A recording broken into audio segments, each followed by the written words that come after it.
আমার নিজের স্কিন, কিন্তু কখনো কখনো এর ভেলকে আমি নিজেই বুঝে উঠতে পারি না। হ্যালো এভরিওয়ান, কেমন আছো তোমরা সবাই? বাড়ি এসে ফ্রেশ হয়ে বসে বললাম ডিনার করতে। মায়ের হাতের গরম গরম রুটি আর তরকারি। আজ খেতে বসে ভাবছিলাম একটু স্কিন কেয়ার দরকার। শীতকালে আমার স্কিনের কাছে সাহারা মরুভূমিও ফেল, কিন্তু গরমকালে মুখ থেকে এমন তেল বেরোয় যে ওই তেলে লুচিও ভাজা যাবে। যাই হোক, কিন্তু মা ঠাকুমাদের এই ঘরোয়া টোটকাটা একবার ট্রাই করে দেখতে পারো। যেমন ড্রাই স্কিনের জন্য ভালো, তেমনই ব্রণ হলে তার দাগ ছোপ ওঠানোর জন্য খুবই কার্যকরী। নিয়েছি বাড়িতে বানানো 1 চামচ অ্যালোভেরা জেল, কয়েক ফোঁটা লেবুর রস, একটু মধু আর একটু কফি। হ্যাঁ, ঠিকই ভাবছো, ওটা কিন্তু মধু।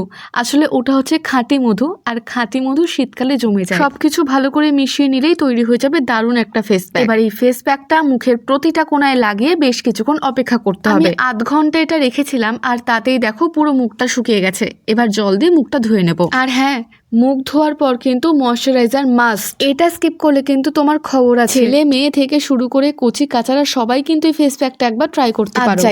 টাটা।